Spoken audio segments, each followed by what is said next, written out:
Hi there and welcome to Penguin Learning. In this National 4 Maths lesson, today we are going to have a look at rounding. In this video, you will know what rounding is and why we use it in maths and how it's very important.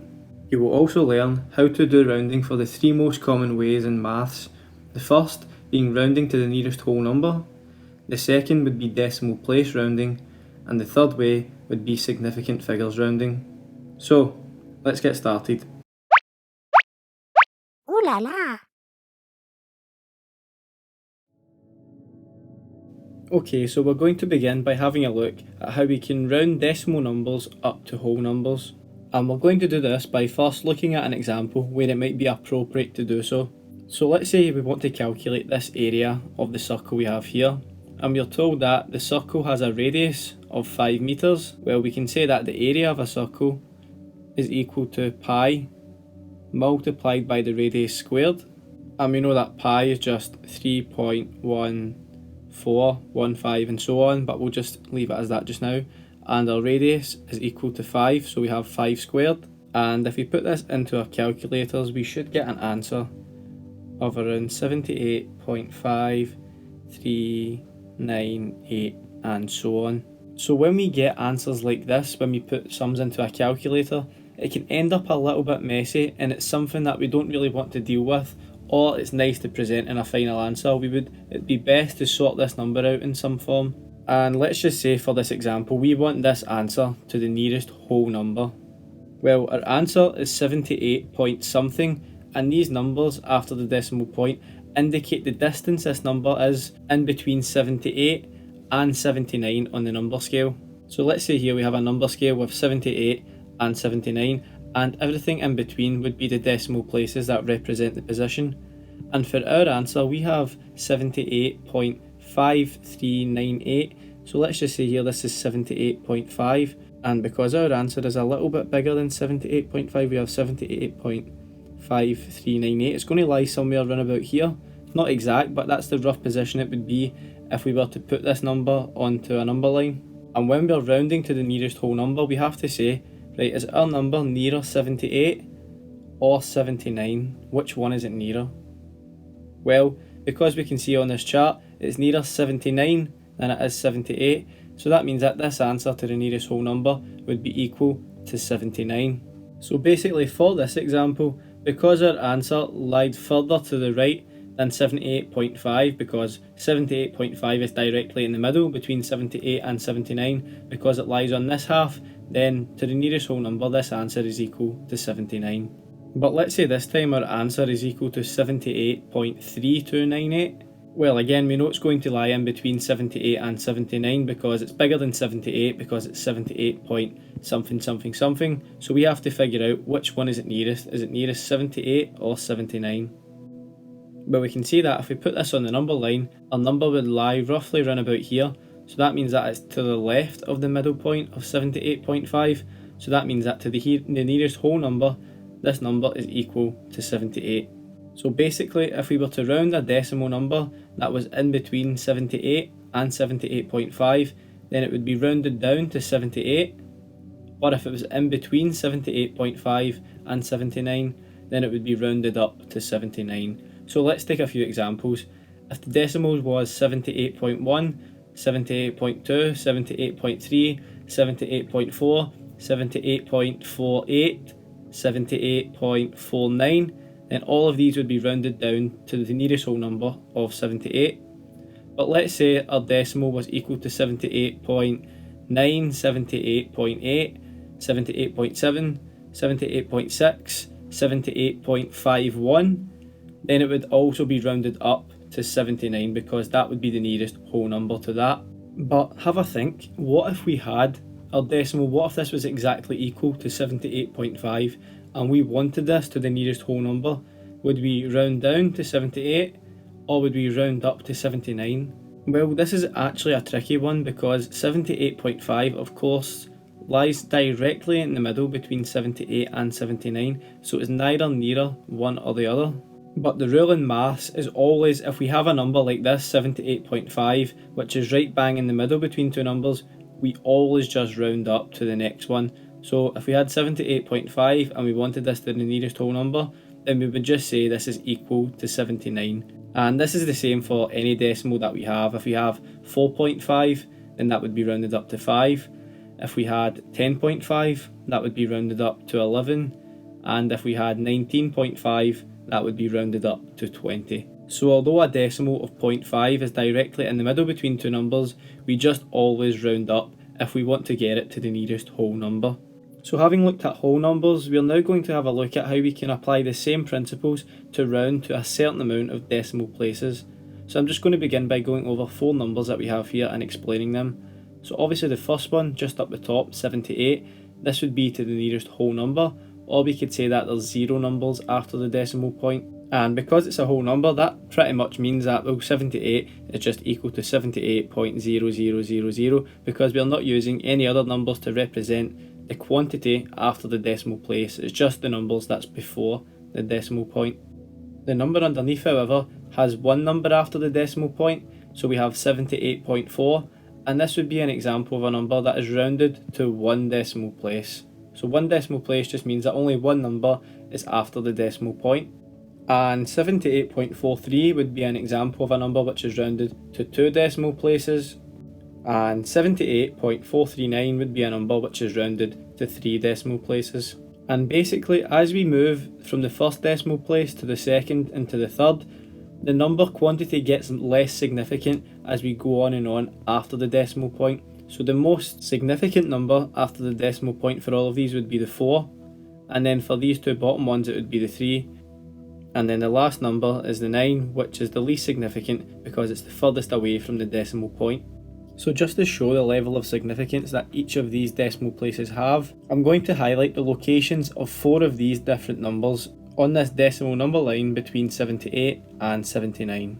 So of course 78 just lies over here, where we have that number on the far end.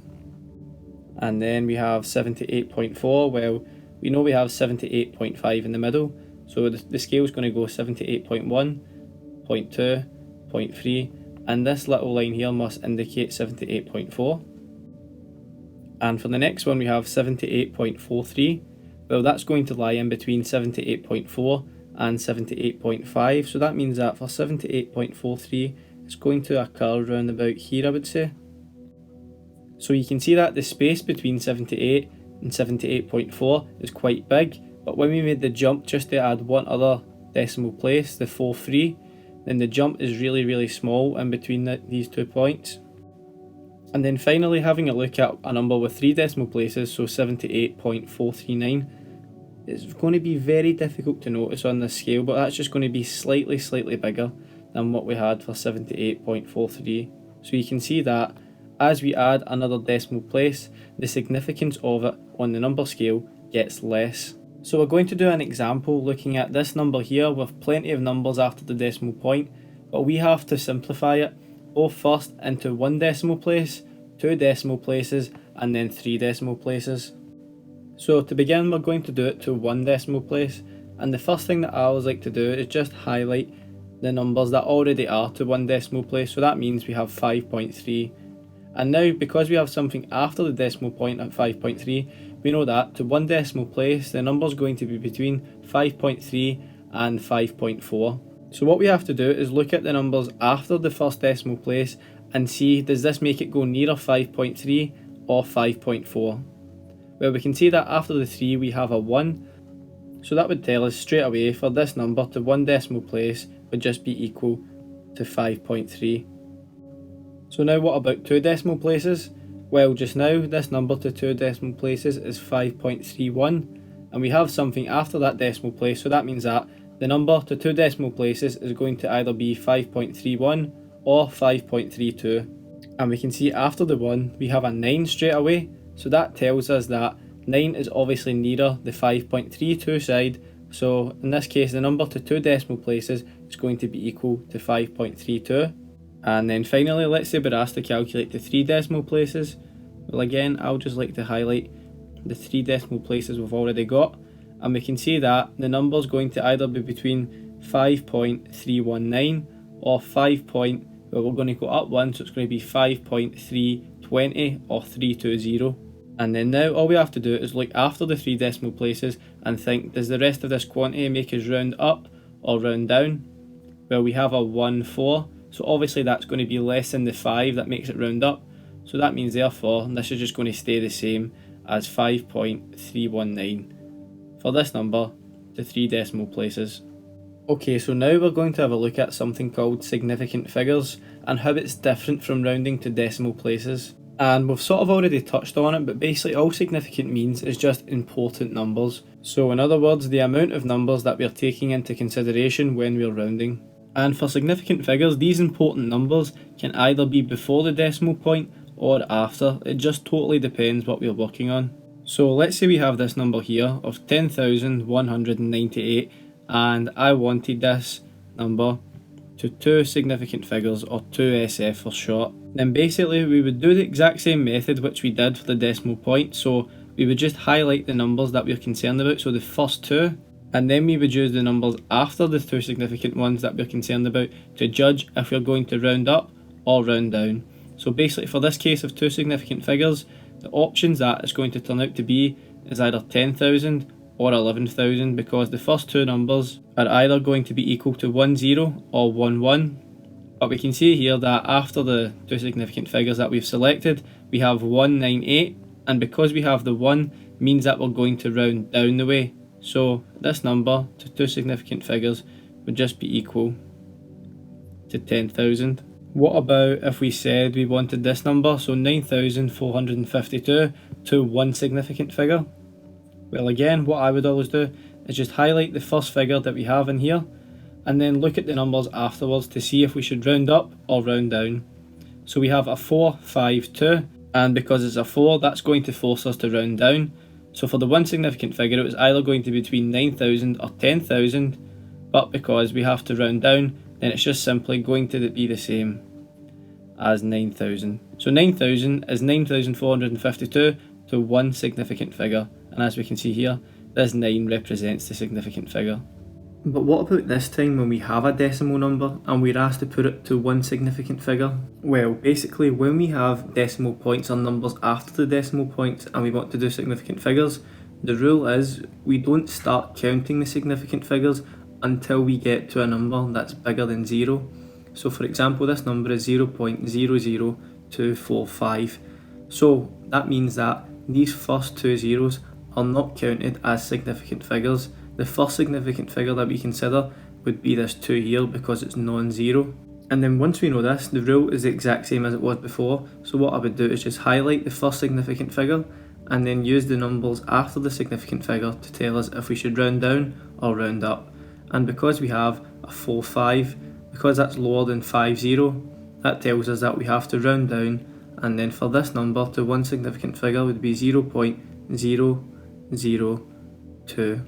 So again, we don't start counting the significant figures until we get to a whole number. So this 0, they are neglected, and the first significant figure that we count would be this 2.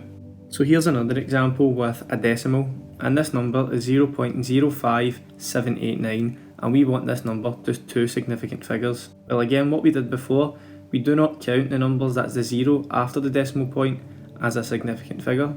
So what would be the first significant figure? Well, that would be the 5, and then the second would be the 7. And then again, we would use the numbers after the significant figures to tell us if we should round up or round down.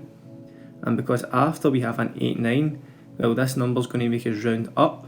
So that means that our number to 2 significant figures is going to be rounded up to 0.058. So let's recap this lesson we had on rounding numbers.